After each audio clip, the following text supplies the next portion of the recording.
What's going on, everyone? It's your Beaver, MillennialStacker, and today I'm going to want to talk about inflation, and I know it's been on everyone's mind, and I also have a $5 octillion bill right here, so that's kind of cool.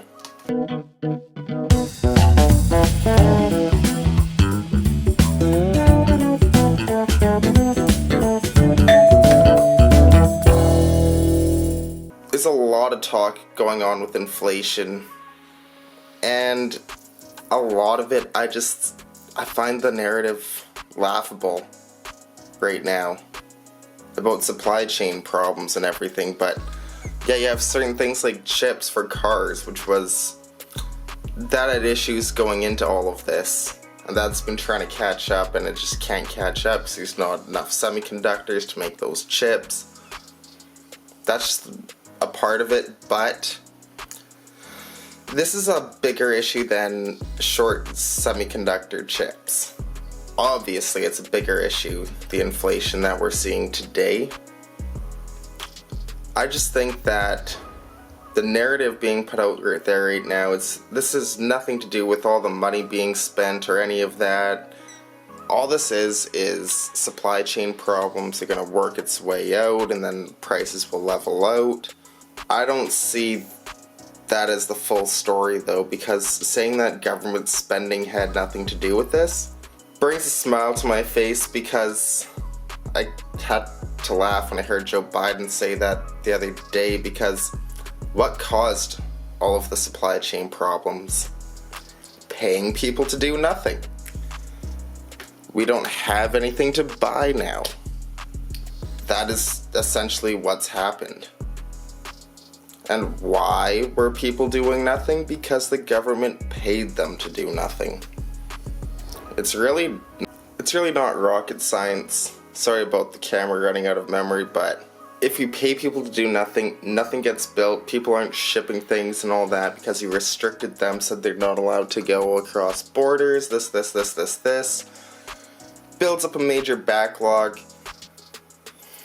And demand keeps on coming because all the local stores and everything have been shut down, and you told everyone they must buy from those kind of ways and everything like that for the people who still have managed to keep a job and everything.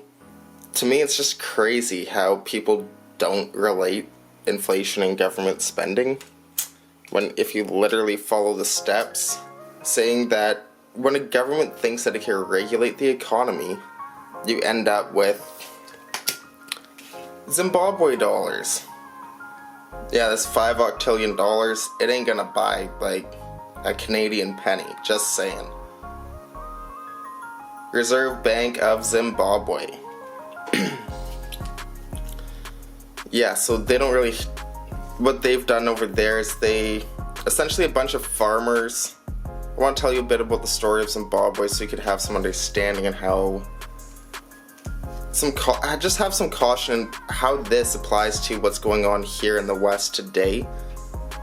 But right now, politicians think that they could regulate economies as a whole and shut things down whenever they feel like it should be shut down, allow things to stay open or open up whenever they think it should be open.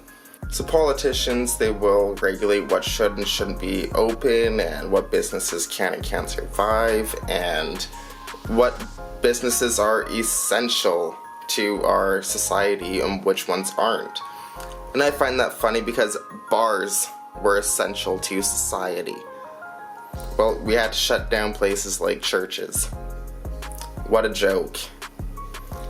So I don't buy into much science being put into these decisions at all. I really don't. I think bars and liquor sales and stuff bring more tax dollars to the government. Therefore, let's keep that open. That's just my personal opinion on the matter. When we think that we can regulate economies, we're going to go the same route Mugabe took with Zimbabwe dollars. There were too many white farmers, so then they had to take that land and everything, give it to the locals and everything like that. But none of them wanted to farm. That was a big part of their GDP. So when nobody's doing the farming and the biggest parts of the GDP crumble, because you thought, hey, I'm just going to replace these people, but those people that you replaced them with didn't want to do the job. And that's okay. But someone's got to do the job. That's the thing. And you can't just force someone to do this.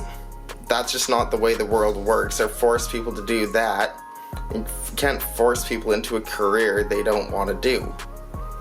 So when you take the land from people who want to do something, who are providing the GDP, giving it to people who don't want to do that job and want to do something else, now all that farmland is wasted. It's being used in a not very logical manner. It's just kind of sitting around in society, not allowing anything to really prosper from that land. That's my personal opinion on it. And we're having the same kind of regulation of, hey, we're gonna make sure more of these people go into this area, more of these people, and I think it's crazy because we're literally having politicians saying, like, we're gonna hire people based on attributes they cannot control, as opposed to whoever's best for the job. Crazy. And this is literally all out in the open. This is what people run on in politics. People love that nowadays. Something to be wary about. I'm not trying to scare you guys or anything. I'm just saying it's something to be cautious about, something to be aware of. There's no point of fearing it. You could always act on what could ever happen. You buy valuable assets that will pay you to hold them. You could buy gold if you're worried about the dollar having no value. You could sleep easy at night. There's many ways to go about it. But I just want to kind of share what happened with Zimbabwe when I see this note that I got here, and show some correlation to what's going on in the Western world today. And just that when people say government spending isn't the cause of all of this, it is the root cause of this. Maybe not the direct cause of inflation, but that leads to supply chain issues. And then the supply chain issues are now the blame for all of the inflation instead of for the money spending. Oh, there's not much to buy. I wonder why. It's not really rocket science to me. It seems pretty straightforward. People get paid to do nothing, there's nothing to buy. Simple. But the good news is not many people are acting on the opportunity. And that leaves opportunity for you and me.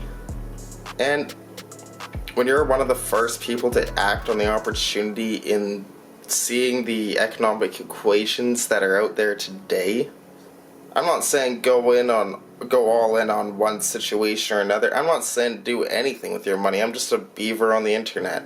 I'm not a financial beaver, just a random beaver on the internet. You gotta make your own decisions, do your own research, but when you're the first to get in to the future opportunity, sky's the limit to what your gains could be. Better to act early, 6 months early, than 1 day too late. That's my personal opinion. That's what I was making videos on graphite and lithium way before, because I could do the math with supply and demand, and I know that the demand is vastly outweighing supply for something like lithium. Just GM, they plan on one company plans on using more than the global supply of lithium. How many other companies are planning on using almost the same amounts? Just saying. But stay positive. See you next time. Thanks for watching. Bye.